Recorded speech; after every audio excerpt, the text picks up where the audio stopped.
What in the heck are you doing in my house? I shouted with all the strength my lungs could gather.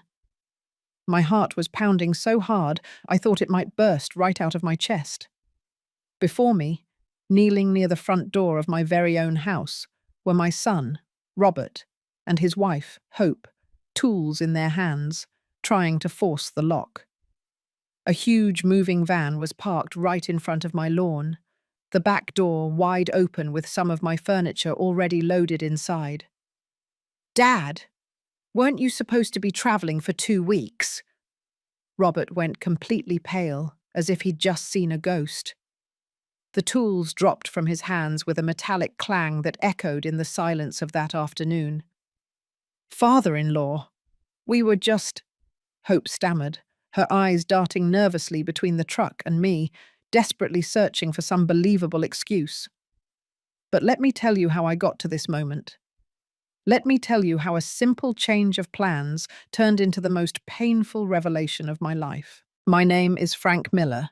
I'm 67 years old, and I've been a widower for 5 years.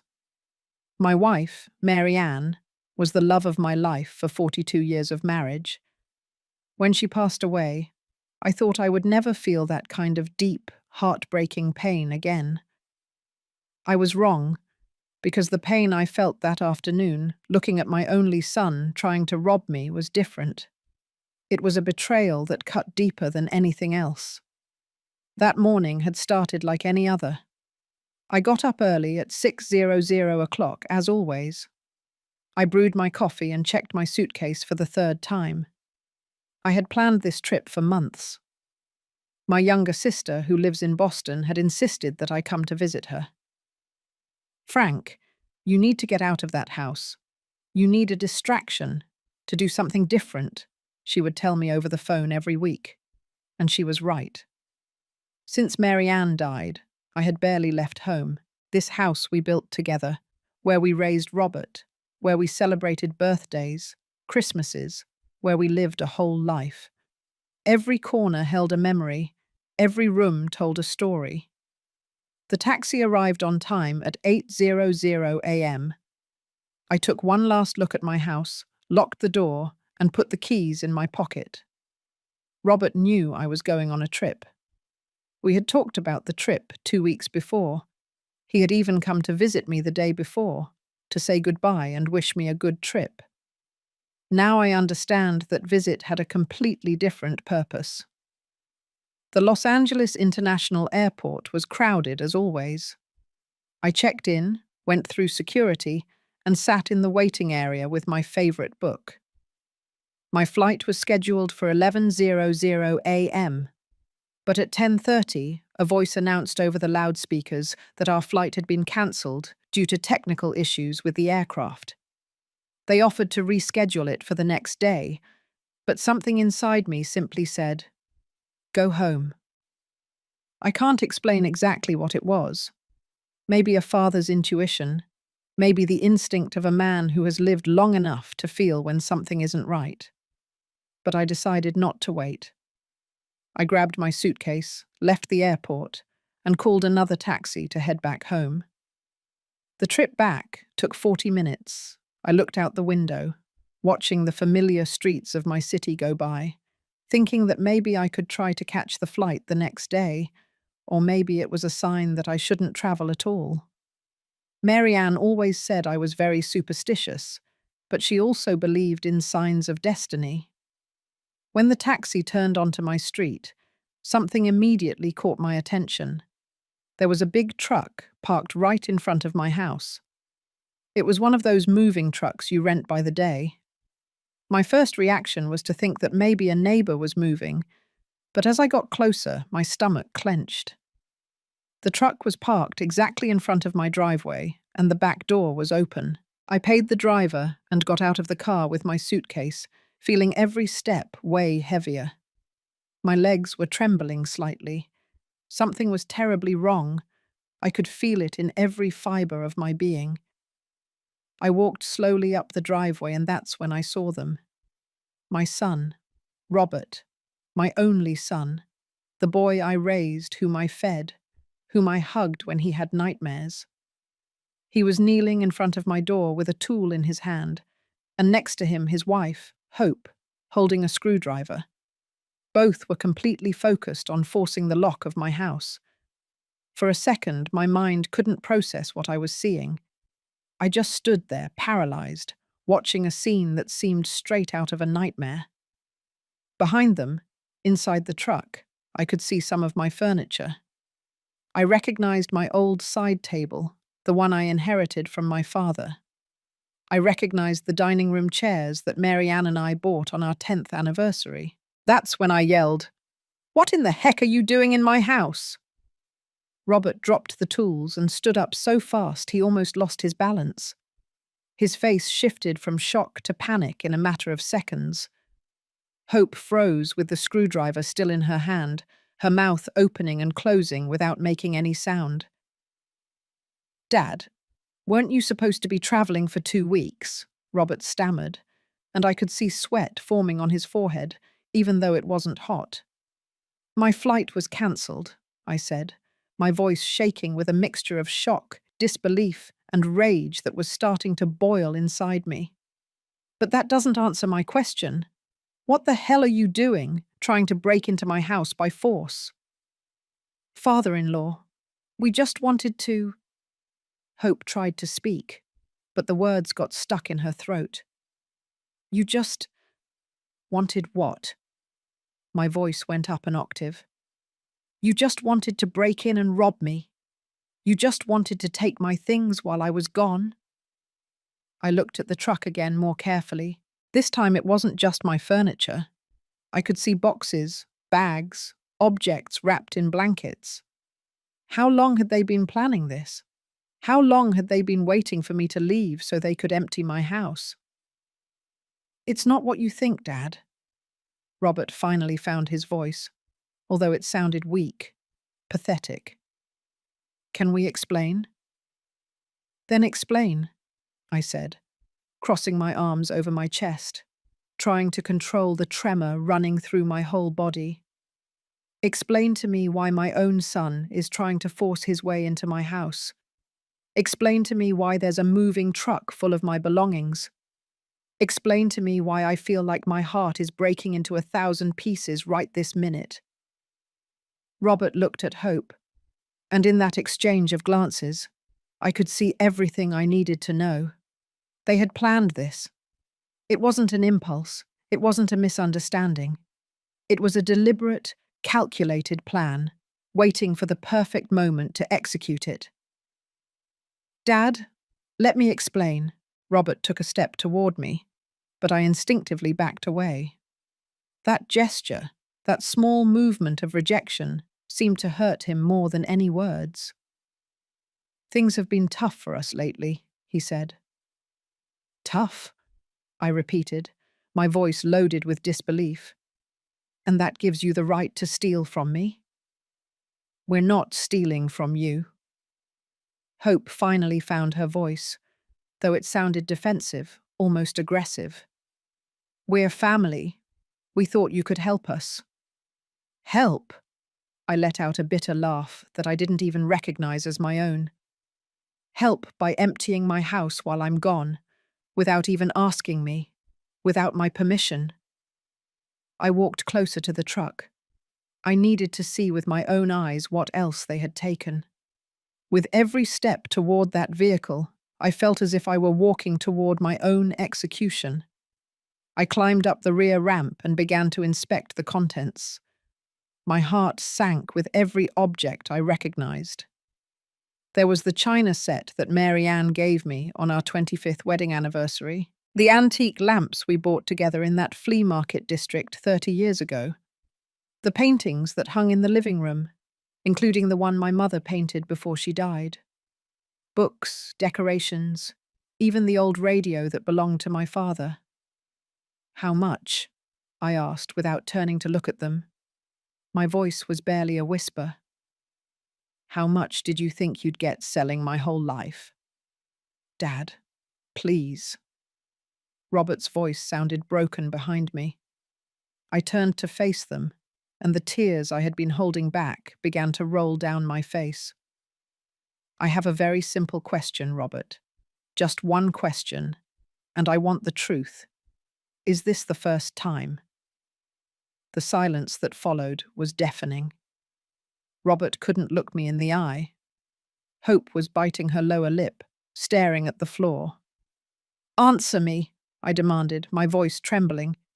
Is this the first time you've entered my house without my permission? Hope began, but Robert interrupted her. No, he finally admitted, and with that single word, I felt as if the air had been sucked out of my lungs. We've been here before, when you went to the store, when you visited Tom, when you went to your doctor's appointments. I leaned against the side of the truck. I needed something to hold me up because my legs were threatening to give way. How many times? I asked. I don't know, Dad. Several times in the last 3 months. 3 months. For 3 months, I had been living in my house, feeling safe, feeling at home, while my own son came and went like a thief. All those times I felt like something was out of place. All those moments when I thought I was becoming forgetful, imagining that I had left an object in a different spot. It hadn't been my imagination. It had been real. What did you take? I asked, though I wasn't sure if I wanted to know the answer. Before today, what other things did you take from here? Hope and Robert exchanged another look, that silent communication of couples who have shared secrets. Small things, Hope murmured. Things we thought you wouldn't notice right away. Like what? I insisted, feeling the rage bubbling up in my chest again.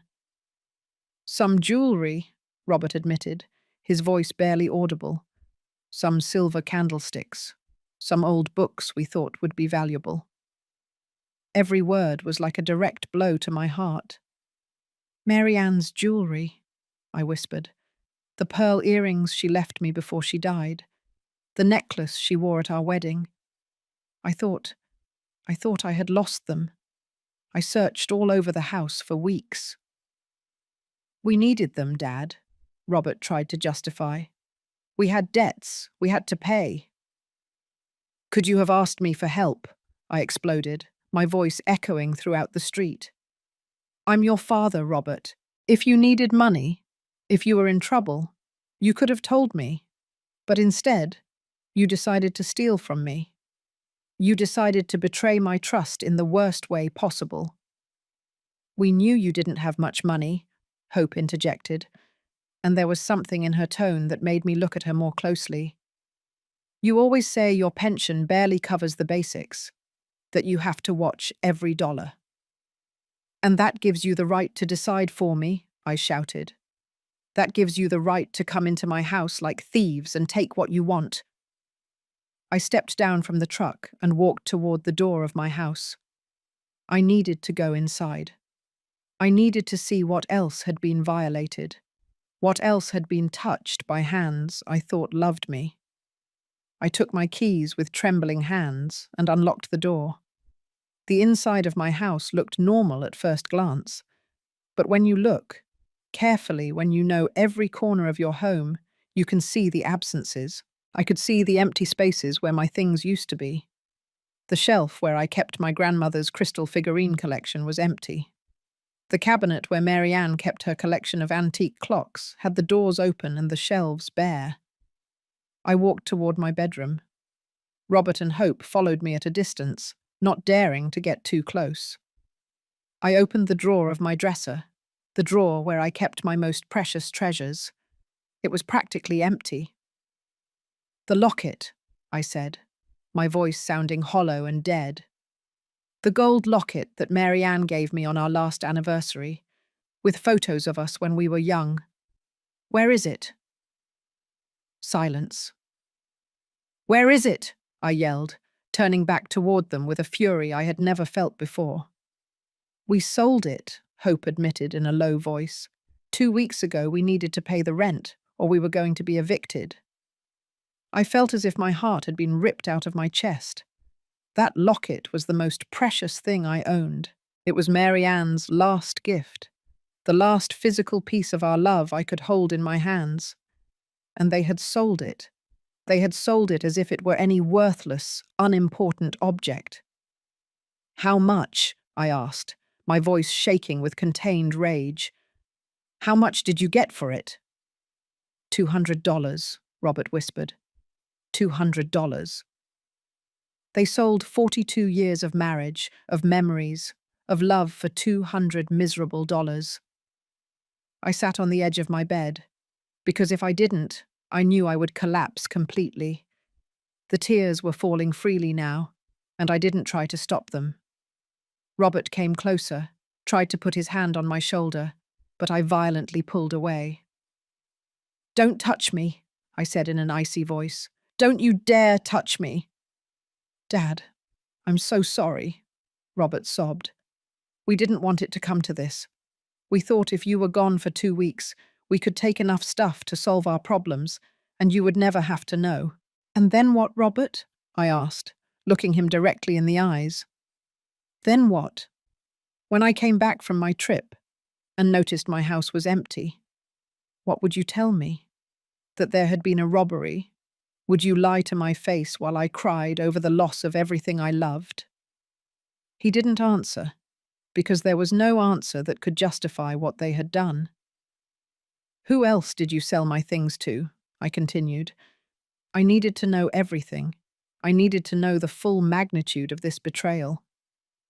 "Where are Mary Ann's jewels, the clocks, my grandmother's crystal collection?" "There's a pawn shop on 7th Street, Hope spoke, her voice small.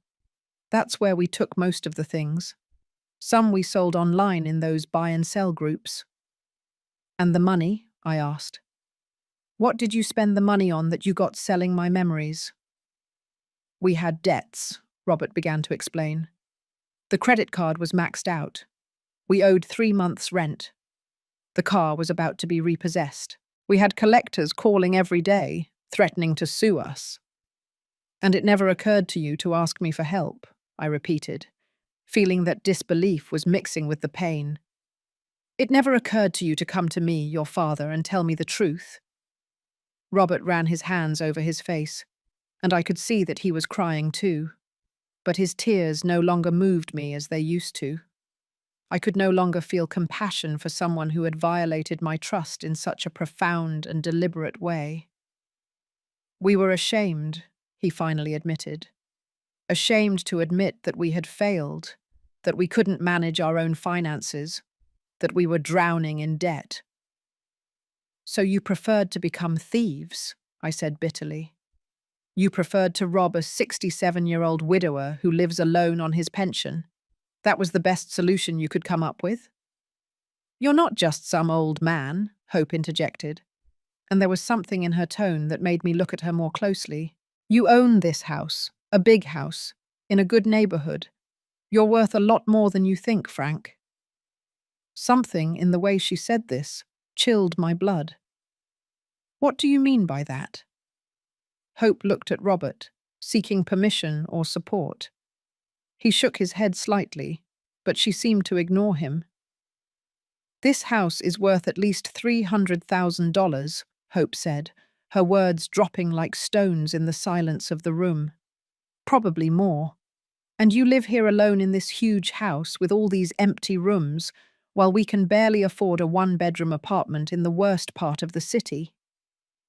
There was the full truth finally exposed. It wasn't just about the debts. It was about resentment. It was about greed.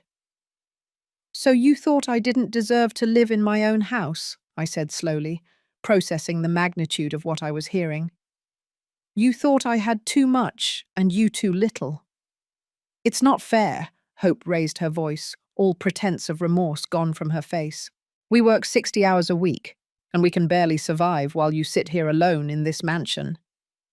"This is not a mansion," I replied, my voice trembling. "It's the home that Mary Ann and I built with 40 years of hard work. It's the house we paid for with every dollar we earned, sacrificing vacations, luxuries, everything you can imagine. This house is full of memories of a lifetime." "Memories don't pay the bills," Hope replied coldly. Hope, shut up, Robert finally exploded. Just shut your mouth already. But it was too late. She had already said too much. The whole plan was now exposed before me in all its horrible clarity. They didn't just want to steal my belongings, they wanted to steal my home, the only place in the world where I felt safe, where I could still feel Mary Ann's presence. Get out, I said with a calm but firm voice. Get out of my house right now. Dad, please let me explain. Robert tried to approach again. There's nothing to explain, I interrupted him. I want you out of my house immediately, and I want you to return everything that's in that truck. Now. We can't do that now, Hope said coldly. Some of those things we already sold. They don't exist anymore. Then you're going to pay me for them, I said, surprising myself with the firmness in my voice. You're going to pay me every single dollar of the value of everything you stole, or I'm calling the police. You're going to call the police on your own son? Hope laughed. Don't be ridiculous. You're too weak to do that. Try me. I looked her directly in the eyes, and something in my expression must have scared her, because she took a step back. Dad, please, Robert was openly sobbing. We don't want it to end like this. We're family. Family doesn't steal from each other, I responded, feeling every word tear me up inside. Family doesn't conspire to take everything away from one of its own. What you did is not what a family does. It's what strangers do, what criminals do. I pulled my cell phone out of my pocket with trembling hands. Robert saw it and went even paler. Who are you going to call? He asked in a fearful voice. First, I'm going to call Tom, I said, referring to my neighbor and best friend. He's a witness. I need someone else here to see what you've done. Then I'm going to call a locksmith, because I'm changing all the locks on this house today. And then I'm calling my lawyer. Dad, you can't do this, Robert pleaded. You're going to ruin us. If you call the police, I'll have a record. I won't be able to get a job. You're going to destroy us. You destroyed yourselves, I replied, dialing Tom's number. I didn't do anything, except be foolish enough to trust my own son. The phone rang twice before Tom answered. Frank, I thought you'd be on the plane. Tom, I need you to come to my house immediately, I said, my voice breaking slightly. What happened? I need a witness. I'm on my way, he responded without asking questions, and I could hear the sound of a door closing on the other end of the line. Tom lived 3 houses down. He would be here in minutes. I hung up the phone and looked at Robert and Hope. You have 2 options. You can stay here and wait for Tom to arrive, and then we call the police together. Or you can start putting everything in that truck back right now. And maybe, just maybe, I'll consider not pressing charges. That's blackmail, Hope spat the words. I didn't correct her. It's justice. It's giving you a chance you don't deserve. A chance I never had, when you decided to turn my home into your personal store. Robert looked at the truck parked outside. Then he looked at me, and finally he looked at Hope. I could see the conflict on his face, the internal battle between the son he once was and the man he had become. Okay, Robert finally gave in, his voice barely a defeated whisper. We'll put everything back. What? Hope looked at him in disbelief. Robert, you can't be serious. Enough, Hope. Robert ran his hands over his face, looking exhausted and defeated. This has gone too far, much farther than it should have. I can't believe you're giving up like this, Hope looked at him with contempt. I knew you were weak, but this… I'm not weak, Robert interrupted her, his voice taking on a tone I had never heard before. I'm a thief. I'm someone who betrayed his own father. That's not strong, Hope. That's being a coward. For the first time since I arrived, I saw some genuine remorse in my son's eyes. But it was too late. The damage was done. The trust was broken. And I wasn't sure if it could ever be repaired. "Start taking the things out of the truck," I ordered, crossing my arms. "Everything, down to the last object." Robert nodded and walked out of the house.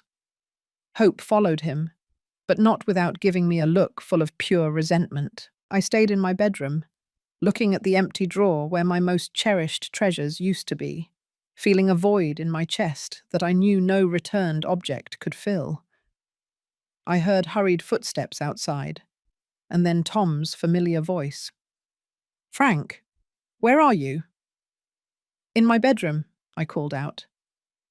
Tom appeared in the doorway, breathless from running. He was a man my age, 65 years old, with short grey hair and insightful eyes that missed nothing. He had been my neighbour for 20 years and my best friend for 15. "What happened?" he asked, and then, "My God, is that Robert out there?" His eyes widened in surprise as he saw my son and his wife unloading furniture from the truck. "What is going on?"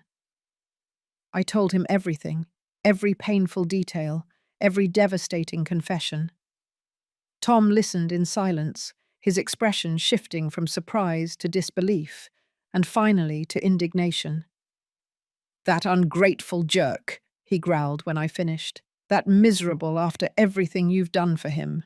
"I don't know what to do, Tom," I admitted, feeling the tears threaten to return. "He's my son, my only son. How can I turn him in? How can I call the police and ruin his life?" "He ruined his own life." Tom put his hand on my shoulder.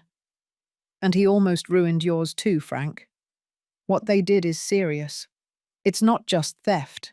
It's premeditated. It's systematic. They've been coming into your house for months." "I know," I whispered. "I know all that, but he's still my son." "And you're still his father," Tom replied firmly. "A father who deserves respect, love, and honesty. Not betrayal, not theft, not manipulation." We walked out together and headed to the front of the house. Robert and Hope were unloading the furniture with slow, resentful movements. They had already brought back several pieces, but the truck was still half full. "How much more is left?" I asked. "Quite a bit," Robert replied without looking me in the eyes.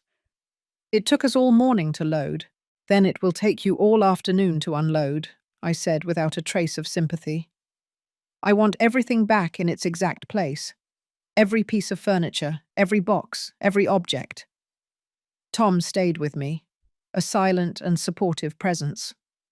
We watched as Robert and Hope worked, sweating under the afternoon sun. The neighbours started to come out, curious about the truck and the unusual activity. I could see the glances, the whispered conversations, the speculation. Mrs. Henderson from next door approached cautiously. "Frank, is everything okay? I thought you were going on a trip." "The trip was cancelled," I replied briefly, not wanting to go into detail. "Oh, what a shame. Well, if you need anything—" She let the offer hang in the air before walking away, clearly sensing there was more to the story, but not daring to ask directly. 2 hours passed. The sun was beginning to set on the horizon when the truck was finally empty. I went inside the house to inspect, with Tom following me closely. The furniture was back, but everything looked different. It was no longer my safe sanctuary. Now it was a place that had been violated, invaded, profaned. "A lot of things are still missing," I said, looking at the empty spaces that still remained. "The jewellery, the clocks, the locket, the crystal collection." "We sold them," Robert admitted, walking in behind us. "We can't give them back because we don't have them anymore." "Then you're going to give me a list," I said in a firm voice. "A complete list of everything you sold, where you sold it, when, and for how much." And you're going to pay me the real value of each object, not the pittance you probably got at the pawn shop. We don't have that money, Hope protested. We told you we're broke. Then you'll get the money, I replied coldly. You'll get extra jobs, you'll do whatever it takes, but you will pay me every dollar. And if we can't, Hope challenged me. Then I'm pressing charges, I said simply. I have a witness now, I pointed to Tom. I have evidence of attempted breaking and entering. I have your confession recorded. I lifted my cell phone and watched as both of them went pale when they realized I had been recording the entire conversation since Tom arrived. That's cheating, Hope accused. No, Tom intervened in an icy voice. That's smart. It's protecting yourself from people who clearly have no scruples. Robert slumped onto the couch, looking completely defeated. How much time do we have? You have 1 month, I decided right then. 1 month to get the money and return the value of everything you stole, or I'm going to the police with everything I have. 1 month isn't enough, Hope protested. The debts we have total more than $15,000, and that's not counting what we owe you. That's not my problem, I said, and every word hurt because I knew I was closing a door, possibly forever. You had 3 months to steal from me. You have 1 month to compensate me. You're cruel, Hope spat the words. I didn't correct her. I'm fair, I replied. Something you clearly don't understand. I picked up my phone again and dialed another number. This time it was the locksmith, James Brown, whom I had used before when I lost my keys a few years ago. Hello, this is Frank Miller. I need to change all the locks on my house, all of them. Can you come today? It's urgent. The locksmith said he could be there in an hour. I hung up and looked at Robert and Hope. You have 1 hour before the locksmith arrives, I said. After that, you will never be able to enter this house again without my explicit permission. Dad, please. Robert stood up, approaching me with his hands outstretched in supplication. Don't do this. I'm still your son. A son who stole from me, I replied, feeling my heart break with every word. A son who conspired to take away my home. A son who sold my deceased wife's last gift for $200 miserable. I was desperate, Robert sobbed. I didn't know what else to do. You could have asked me for help, I repeated for the umpteenth time. Could you have come to me with the truth? Yes, I don't have much money, but I would have sold some things myself. I would have gotten a loan. I would have done something. But you took that option away from me. You took away my right to decide about my own life, about my own belongings. I'm sorry, Dad. Robert was openly weeping now. I am so sorry. I don't know what I was thinking. You were thinking about yourself, I said sadly. Only about yourself. Tom gently took me by the arm. Frank, why don't you sit down? You've had a terrible day. I sat down, suddenly feeling exhausted. The whole weight of the day, of the shock, of the betrayal, fell upon me like a giant wave. I sat on my favorite couch, the one Mary Ann and I had bought together so many years ago, and closed my eyes. I listened to Tom talk to Robert and Hope in a low but firm voice, making it clear that he would stay there until they left.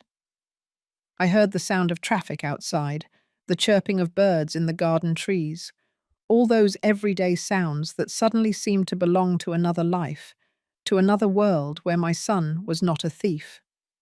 When I opened my eyes, the locksmith had already arrived. He was a middle-aged man named James, who had worked on my house before.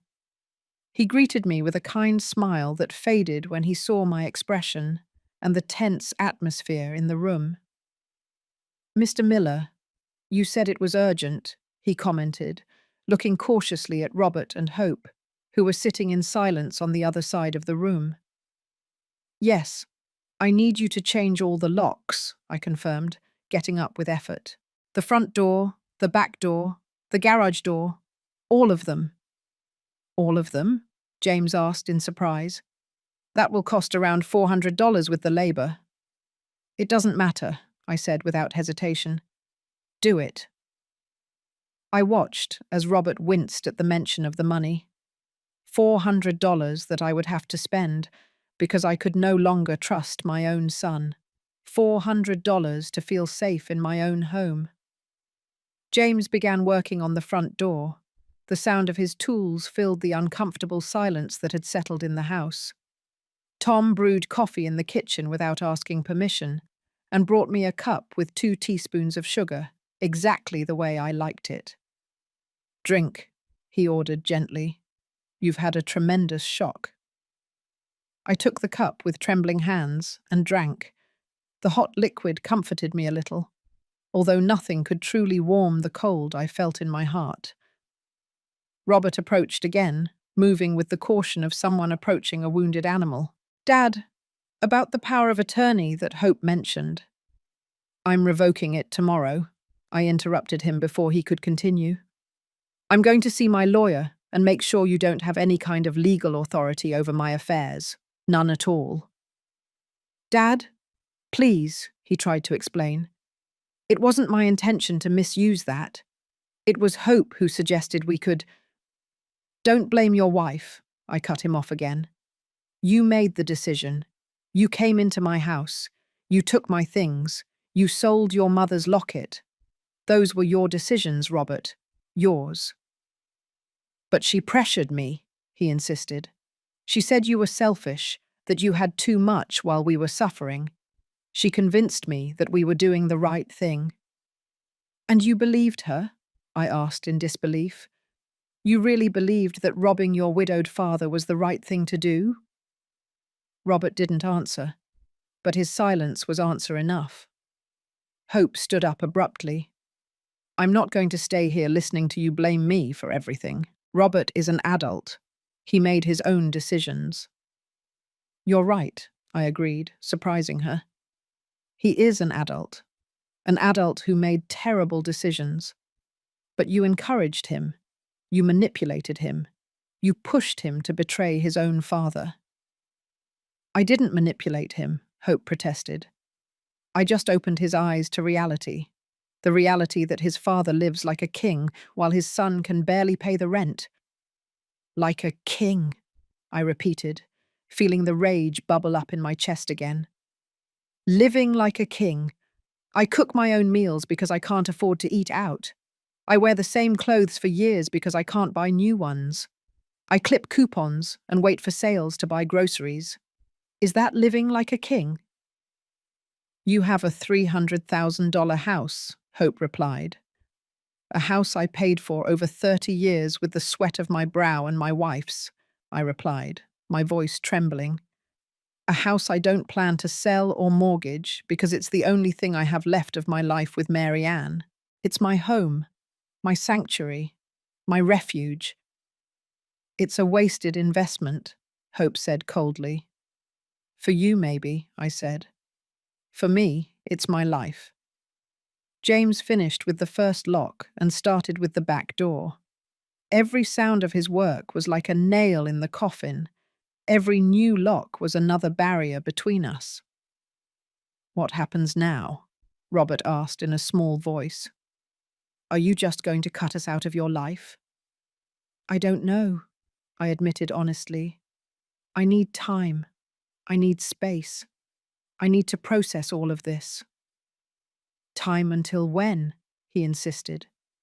A week? A month? A year? I don't know, Robert, I repeated, feeling the tiredness in my bones. I don't have the answers right now. I just know that I can't look at you without feeling this betrayal eating away at me inside. We're your family, he said desperately. And you treated me worse than a stranger, I replied. You treated me like a target, like a source of easy money, not like a father, not like a person. Tom reappeared with more coffee. This time he also brought me water. Frank, do you want them to leave? I can ask them to wait outside while the locksmith finishes. I looked at Robert and Hope. My son looked destroyed, with red, swollen eyes from crying so much. Hope looked resentful but defeated, knowing she had lost this battle. Part of me wanted to kick them out immediately, never see them again. But another part, the part that was still a father despite everything, wanted to hug him and tell him that everything would be all right. But I couldn't do that. Not yet. Maybe never. They can stay until the locksmith finishes, I decided. But after that, I want you to leave and not come back without calling first.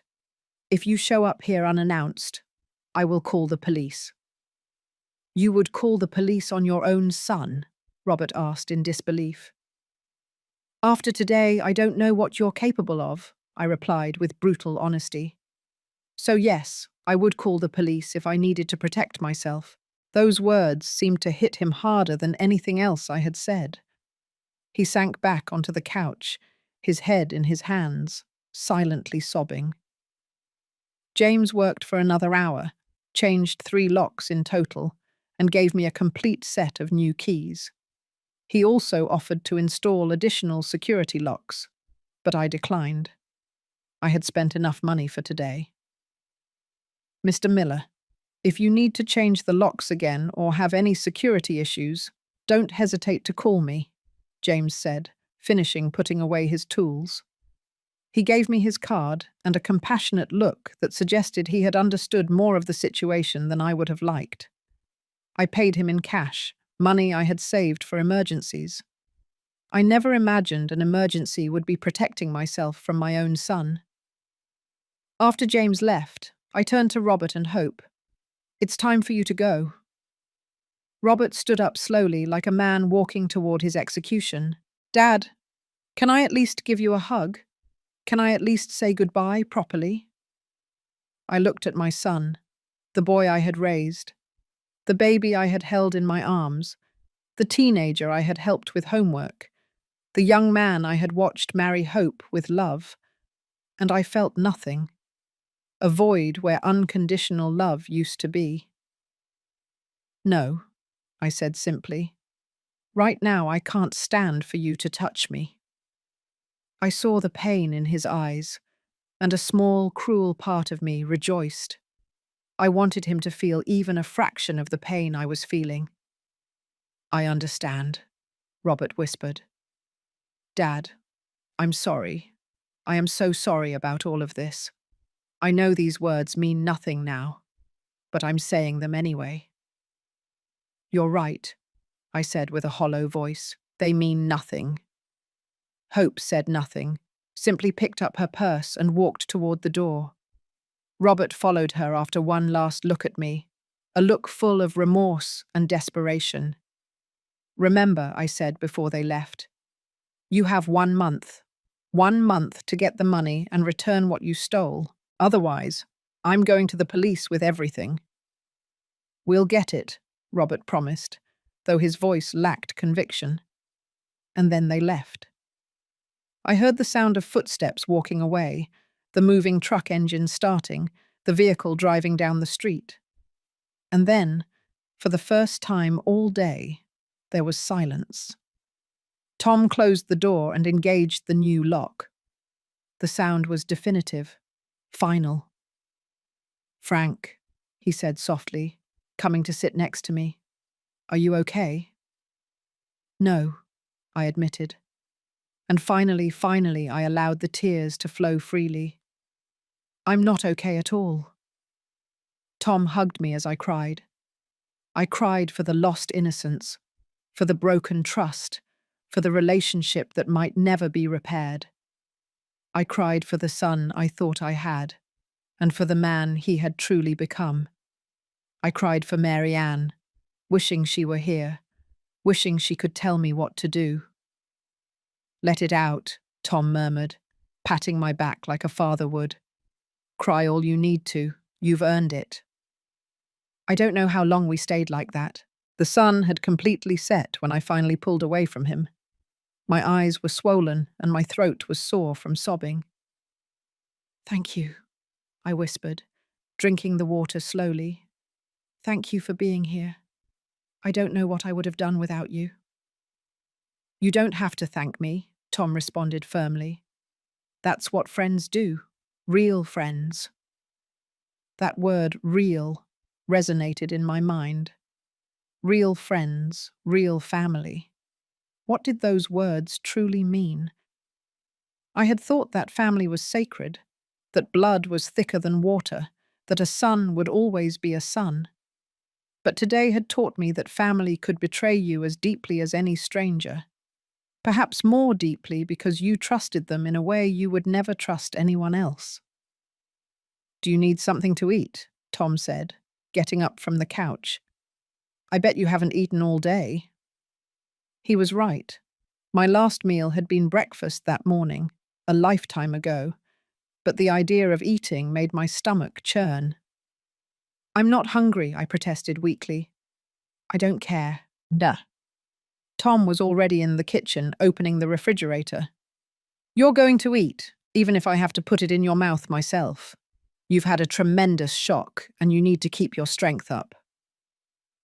He made a simple sandwich for me and heated up some soup he found in the pantry. He forced me to eat while he sat across from me, watching me like a hawk. Every bite was difficult to swallow, but I did it because I knew he was right. I needed to keep my strength for what would come next. "What's the plan now?" Tom asked when I finished eating. "Tomorrow I'm going to see my lawyer," I said, having thought about this for the last few minutes. "I need to revoke that power of attorney immediately. Then I need to do a full inventory of everything that was stolen and estimate the real value." "Can I help you with that?" Tom offered. "I have a good memory for details. I remember a lot of the things you had." "Thank you," I said, feeling a wave of gratitude for this man who had shown up without asking questions, who had stayed by my side throughout this horrible day. "I also need to decide if I'm really going to press charges if they can't pay me back." "You have doubts?" Tom asked in surprise. "He's my son, Tom," I sighed. "I know what he did. I know he has no excuse, but he's still my son. How do I send my own son to jail?" "You wouldn't be sending him," Tom responded gently but firmly. "He sent himself with his actions. You are just protecting your rights, your property, your safety." "I know that in my head," I admitted, "but my heart says that he's my baby, the child I raised, whom I fed, whom I nursed when he was sick." "That child grew up, Frank," Tom said softly. "And the man he became made choices that have consequences. You can't protect him from the consequences of his own actions forever, Frank.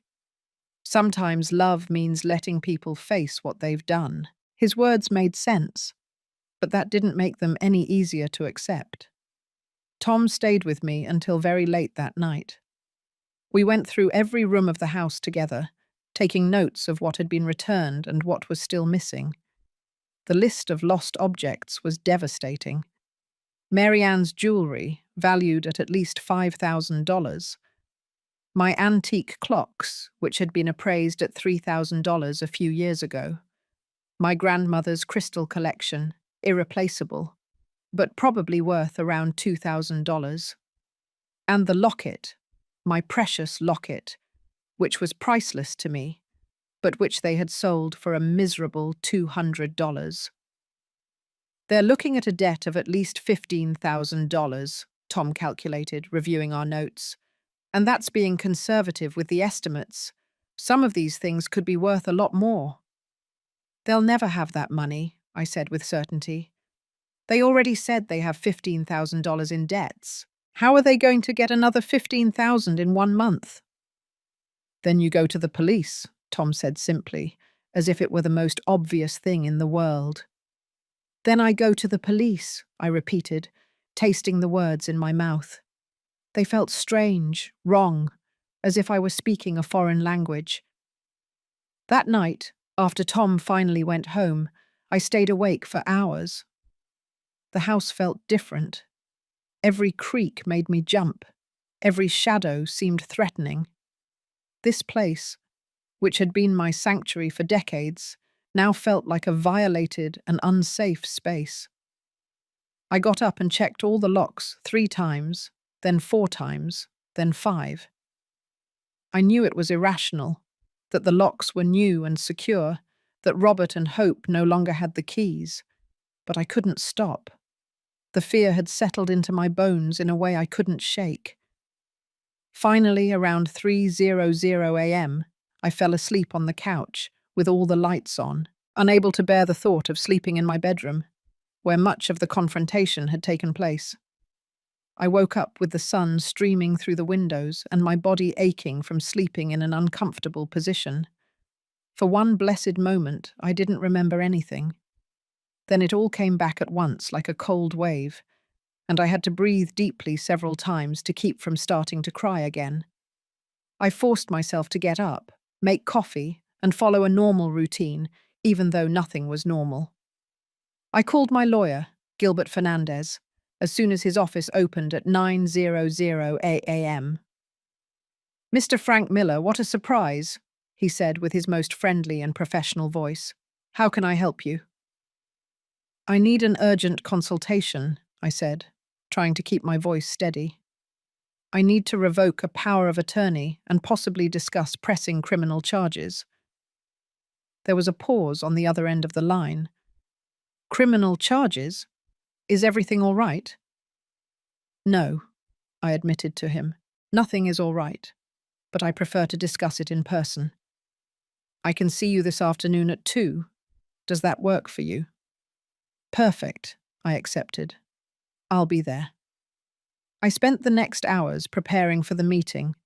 I organized all my notes, the recording of the confrontation with Robert and Hope, the photos I had taken of the moving truck, and the objects being returned. Tom was right about being meticulous with the documentation. If this was going to end up with the police, I needed solid evidence. At 1:00, I put on my best suit, one that Mary Ann always said made me look powerful and sharp. I needed to feel powerful today.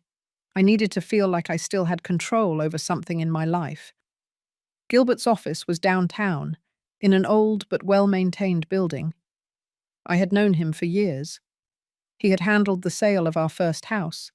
He had helped with Mary Ann's will. He had been a constant presence in the important legal moments of my life. His secretary showed me in immediately. Gilbert stood up from his desk when I entered, and his concerned expression told me that something in my appearance revealed the trauma I had experienced. "Mr. Miller, please take a seat," he said, pointing to a comfortable chair across from his desk. Are you well?"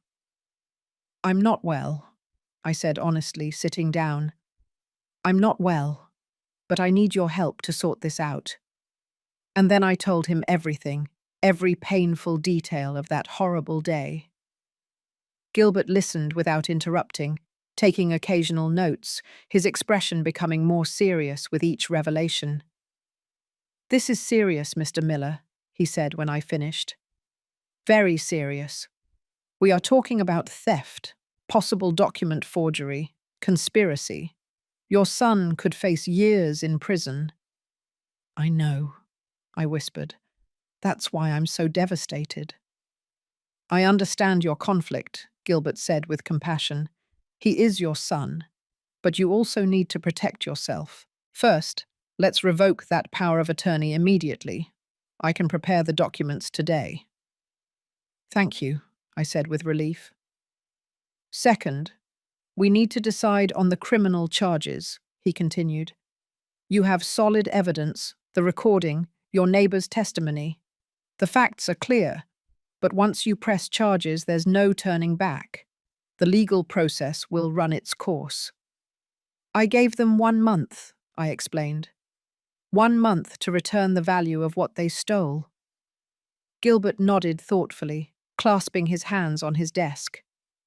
"1 month is reasonable considering the circumstances, but we need to formalize this. It can't just be a verbal agreement. We need a legal document that clearly sets out the terms.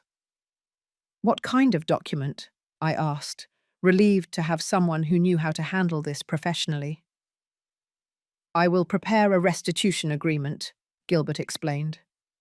In it, we will detail every stolen object, its estimated value, and the total amount they must return.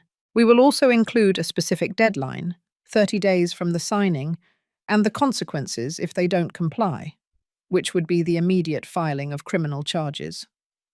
Would they have to sign it? I asked. Yes, he confirmed. And we would need them to do it in front of a notary public. That makes it legally binding. If they don't sign, well, that in itself would be an admission that they know they did something wrong and are not willing to make amends. And if they sign but don't pay, my voice trembled slightly. Then you have a legal document that proves they admitted the theft and agreed to restitution, Gilbert said firmly. That makes filing a complaint much simpler.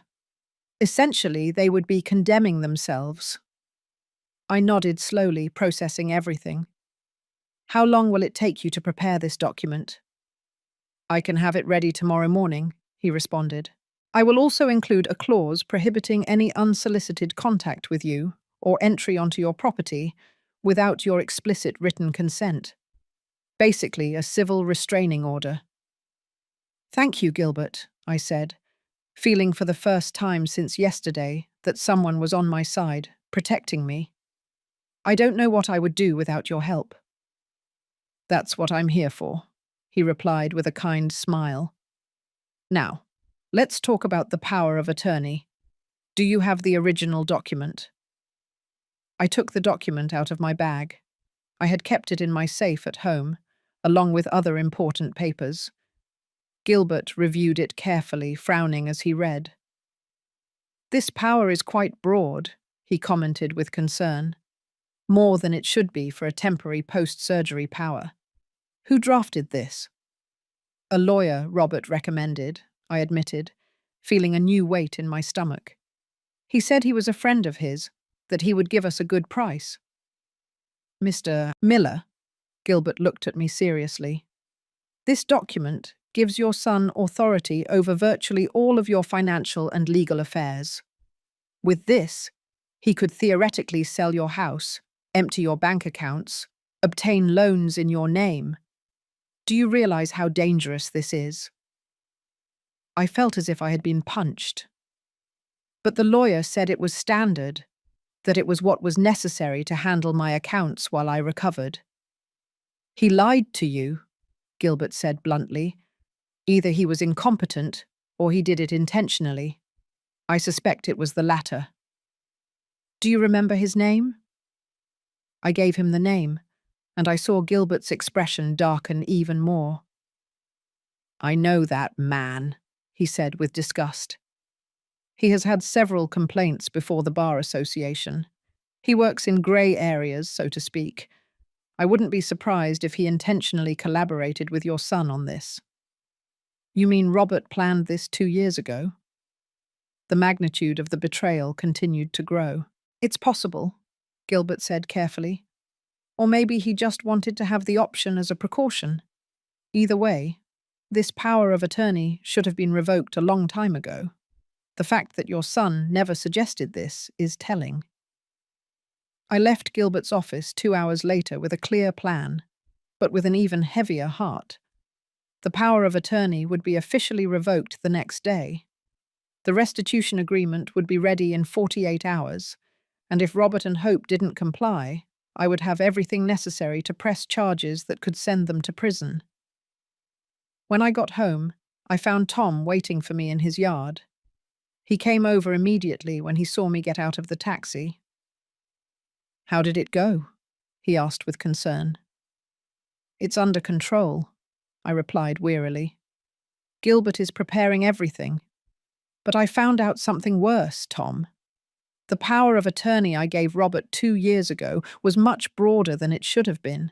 Basically, it gave him complete control over my financial life. Tom paled. My God, Frank. That means he could have... Could have sold my house without my knowledge. I finished the sentence for him. Could have emptied my accounts. Could have done anything. And the lawyer who drafted the document is known for working in grey areas of the law. So Robert planned this 2 years ago, Tom said. What we were both thinking.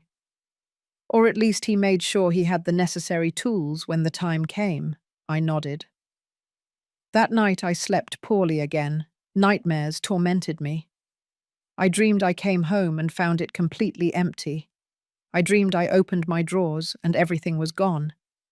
I dreamed of Robert's face, but it was the face of a stranger, someone I had never truly known. I woke up at 5:00 a.m., drenched in sweat with my heart racing. I couldn't go back to sleep. I forced myself to get up, make coffee, and sit in the kitchen, watching the sun rise through the window. My phone rang around 7:00. It was an unknown number. I hesitated before answering, but finally did. "Dad?" It was Robert's voice, broken and desperate. "Please don't hang up." I should have hung up. I should have ended the call immediately, but something in his voice stopped me. "What do you want, Robert?" I asked in a tired voice. "I need to talk to you," he said quickly, as if he feared I would hang up at any moment. "Please, just give me 5 minutes. 5 minutes to explain something." "You explained enough the other day," I replied coldly. "No, I didn't explain," he insisted. "There are things I didn't tell you, things you need to know." "More lies?" I asked bitterly. "No, the truth, the whole truth I should have told you months ago." I sighed deeply. Against my better judgment, against all the warnings in my head, I said, "You have 5 minutes. Talk." I heard him take a deep breath on the other end of the line. "I lost my job 8 months ago. Not 3 months like I told you. 8 months ago I was laid off due to a company restructuring." My hand clenched on the phone. "And why didn't you tell me?" "Shame," he admitted. "Pure shame. You had always been so proud of me, of my career, of how well I was doing. I couldn't bear to tell you that I had failed." "Losing a job isn't failing, Robert," I said, feeling a mixture of frustration and pain. "It's something that happens to people. You could have told me." I know now." His voice was trembling. "But at that moment, I could only think about how I was going to disappoint you. So I lied. I told you everything was fine, that the job was great, that we were well off financially." "While you were sinking into debt," I said, beginning to understand the whole picture. "Yes," he confirmed. "We used credit cards to maintain an appearance of normalcy, to pay the rent, to buy groceries, so it would look like everything was okay when I came to visit you. And then the debts grew so much that you couldn't even make the minimum payments?" "And that's when Hope started talking about you," Robert said. "About how you lived alone in that big house, about how you had all those old things that were worth money. At first I ignored her, but the debts kept growing. The collectors wouldn't stop calling. We were about to be evicted." "And then you decided your father was the easy solution," I finished for him. "It wasn't like that," he protested weakly. "Or maybe it was. I don't know anymore, Dad. My head was so confused, I was so desperate. Hope kept saying we would just take a few things, things you wouldn't notice right away, just enough to get us out of the hole." "And the locket?" I asked, my voice breaking. "That was just getting out of the hole?" Silence on the other end of the line, then in a voice barely audible. "We needed to pay the rent. We were going to be thrown out on the street that very day. The locket was the most valuable thing we could find quickly. Dad, I'm so sorry. If I could go back in time." "But you can't," I interrupted him. "You can't go back in time, Robert. You can't undo what you did. You can't give me back the trust you broke." "I know," Robert sobbed on the other end of the line. "I know, and it's killing me. Every time I close my eyes, I see your face. That expression when you discovered us. I've never seen so much pain in your eyes, Dad, and to know that I caused that pain. Why did you call me, Robert? I asked, interrupting his self-pitying monologue. What do you really want? I want you to know that Hope and I are separating, he said, and those words took me completely by surprise. What? That was all I could say. After we left your house the other day, we had the most horrible fight of our marriage, he explained. The worst. I told her we never should have done what we did, that it was unforgivable. She said I was weak, that I was pathetic for feeling guilty. She said you had more than you needed, and that there was nothing wrong with taking what was ours by right. What was yours by right? I repeated in disbelief. Nothing in my house belonged to you, Robert. Exactly what I told her, he continued. And she insisted we were family, that family shares everything, that your house should practically be ours too. That's when I realized something terrible, Dad. What? I asked. That she never truly loved me. His voice completely broke. She loved me for what I could give her, for the security I provided, for the future possibilities. And when I lost my job and could no longer maintain that image, she started looking for other ways to get what she wanted. And I was stupid and desperate enough to play along. I felt a strange mixture of emotions. Part of me wanted to comfort my son, tell him everything would be okay. But another part, the part that still bled from the betrayal, remained cold and distant. That doesn't excuse what you did, I finally said. Hope may have suggested the idea, but you made the decision. You came into my house. You took my things. You sold your mother's locket. Those were your decisions, Robert. Yours. You're right, he admitted. And I'm going to make things right, Dad. I got a job yesterday. It's nothing great, just a night shift at a warehouse, but it pays well. And I also got a second job during the day at a gas station.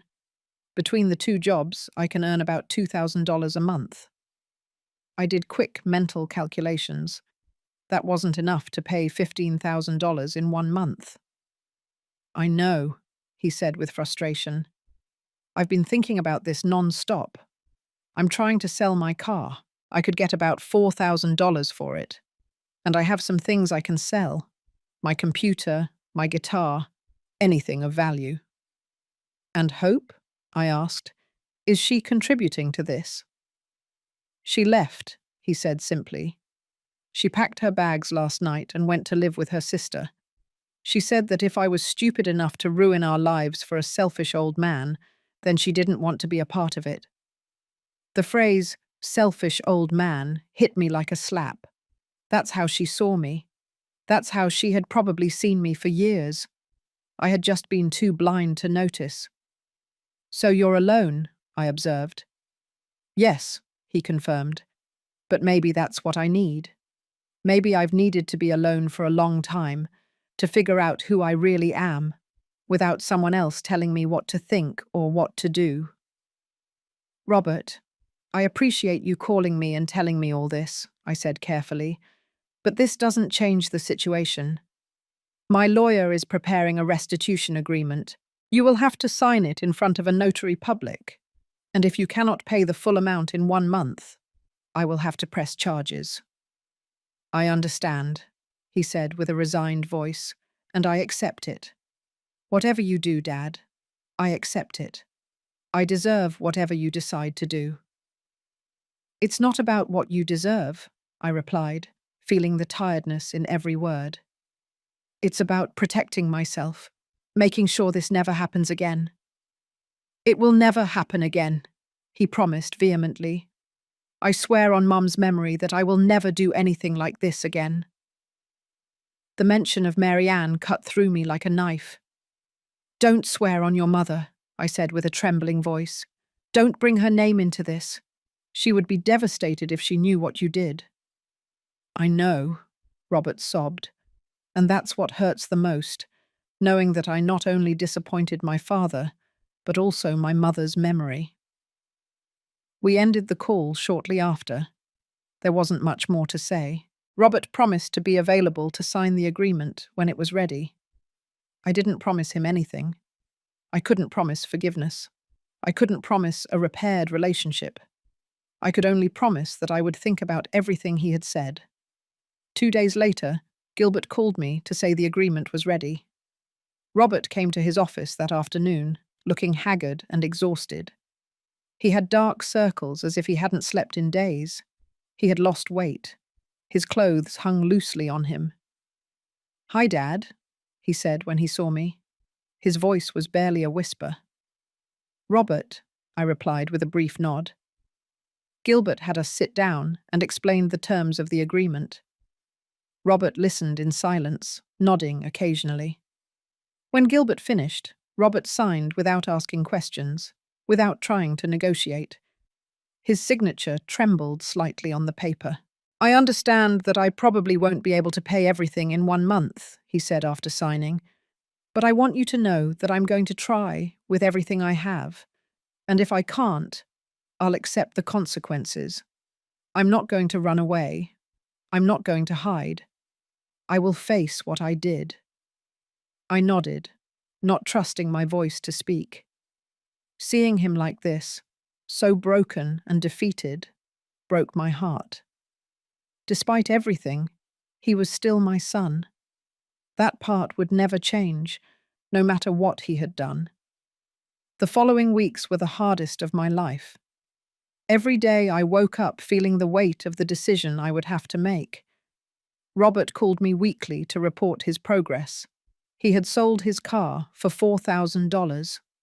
He had sold his computer, his guitar, his television, everything of value he owned. He had gotten a third job on weekends. He was working almost 80 hours a week, barely sleeping. "I've managed to raise $8,000 so far," he informed me in the third week. "I know it's not enough, but I'm trying, Dad. I promise you I'm trying." Tom came to visit me every day. He brought food, forced me to go for walks, kept me company. One afternoon, as we were having iced tea in my living room, he asked me the question I had been avoiding. "What are you going to do when the month is up?" he asked directly. "I don't know," I admitted. "Honestly, I don't know, Tom. I see how hard he's working. I see that he's genuinely remorseful. But that doesn't change what he did." "No, it doesn't change it," Tom agreed. "But you have to decide what's more important to you, justice or family." "Why can't I have both?" I asked with frustration. "Maybe you can," Tom observed thoughtfully. "But probably not in the way you expect. Justice doesn't always come from the courts, Frank. Sometimes it comes in other ways." His words gave me a lot to think about. I spent sleepless nights wrestling with my conscience. I thought about Mary Ann, what she would advise me to do. She had always been softer than me, more forgiving, but she had also been firm with boundaries and consequences. 1 week before the deadline expired, Robert showed up at my door.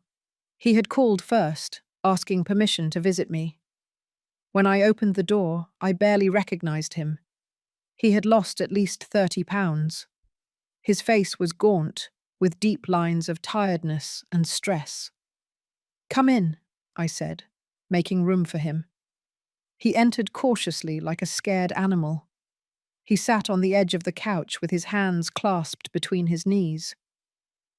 "I have $10,000, he said without preamble. "I know it's not enough. I'm short 5,000. I tried everything, Dad. I worked until I thought I was going to pass out. I sold everything I owned. I even tried to get a loan. But without a stable job and with my credit score ruined, no bank would give me anything." "Robert," I began, but he raised his hand. "Let me finish, please," he pleaded. "I know the agreement says that if I don't pay the full amount, you will press charges, and I understand that. I accept it. But before you do, I need to tell you something. I'm listening, I said softly. These last 30 days have been the worst of my life, he began, his voice trembling. But they have also been the most revealing. Working all these jobs, living with almost nothing, having time to think about what I did, about who I had become. I realized something, Dad. What? I asked. I realized that I had lost my way a long time ago, he continued, tears streaming down his face. Mum died, and I didn't know how to handle it. Instead of talking to you, instead of processing my grief, I just buried it. I focused on work, on pretending everything was fine, on being what I thought I should be. I felt my own throat closing up. We hadn't really talked about Mary Ann's death, not the way we should have. We had both suffered in silence, each trying to protect the other. And then I met Hope, he continued, and she was so sure of herself, so determined. She made me feel like I could be strong again. But what I was really doing was letting someone else make decisions for me, letting someone else tell me who I should be. Robert, we all make mistakes in relationships, I said softly. That doesn't justify. I know, he interrupted me. I'm not trying to justify anything.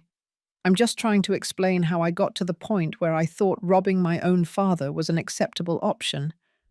I had lost my moral compass, Dad. I had lost sight of who I really was. He wiped the tears with the back of his hand, a gesture so familiar from when he was a child that I felt a sharp pain in my chest. These 30 days working non-stop, living with almost nothing, facing what I did, it was like waking up from a nightmare, he said. And I realized something else.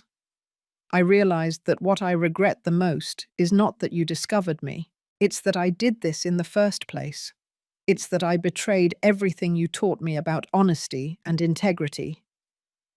What do you expect me to do with this, Robert? I asked, my voice breaking. What do you expect me to say? Nothing, he replied, surprising me. I don't expect your forgiveness. I don't expect you to forget what I did. I just wanted you to know that these 30 days changed my life. They taught me who I never want to be again. And no matter what you decide to do, whether to press charges or not, I'm going to spend the rest of my life trying to be the man Dad would have wanted me to be. We sat in silence for a long moment. I could hear the wall clock ticking. The same clock Mary Ann and I had bought on our trip to Europe 25 years ago. Every tick seemed to mark the weight of the decision I had to make. Do you still have the $10,000? I finally asked. Robert nodded, pulling a thick envelope from his jacket. It's all here in cash, as the agreement specified. I took the envelope, feeling its weight in my hands. $10,000. 30 days of grueling work, of sacrifice, of facing the consequences. It wasn't the full amount, but it was evidence of a genuine effort. I'm going to keep this, I said, and I saw his shoulders relax with relief. But I'm not going to press charges. Not yet. What? His voice was full of cautious hope. Listen to me carefully, Robert, I said firmly. I am not forgiving what you did. I'm not saying it's okay. I'm saying I see your effort. I see your genuine remorse. And I believe that sending you to jail won't fix our relationship, nor will it give me back what I lost. Then what? He started to ask. The remaining $5,000, I continued. You are going to pay back with time. With time. With time? He asked, confused.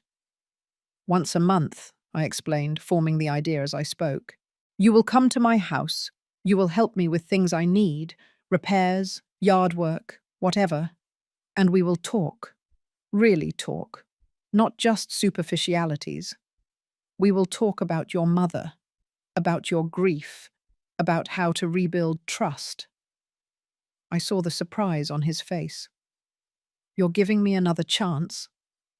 I'm giving you the chance to earn one, I corrected. But understand this clearly. The locks are still changed. You will never have keys to this house again.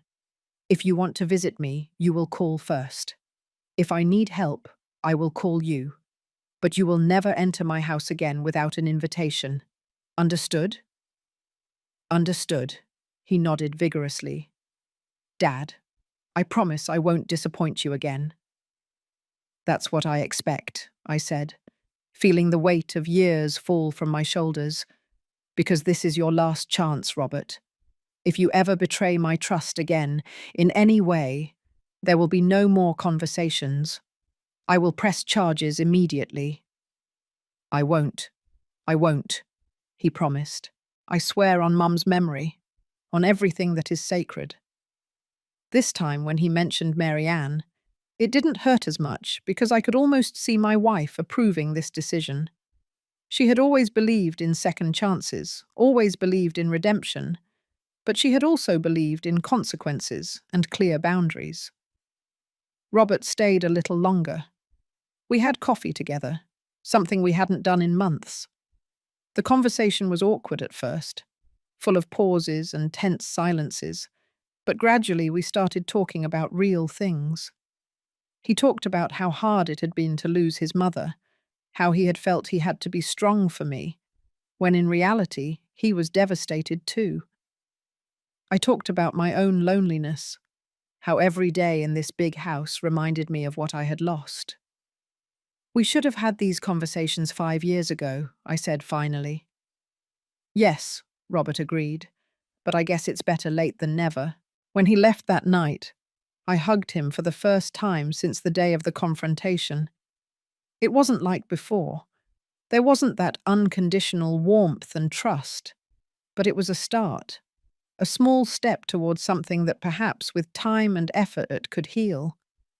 Tom came to visit me the next day, curious to know what I had decided. I'm not pressing charges, I told him, at least not for now. Are you sure? He asked, studying my face carefully. No, I admitted. Honestly, I'm not sure of anything. But I am sure that sending my son to jail won't give me back what I lost. It won't give me back Mary Ann's locket. It won't give me back the trust. It would only add more pain to an already painful situation. You're stronger than you think, Tom said, taking my hand. And wiser. I don't feel wise, I sighed. I feel tired. Forgiveness is tiring, Tom observed. But resentment is more tiring, and resentment lasts longer. He was right, as always. In the weeks that followed, Robert kept his word. He called before every visit.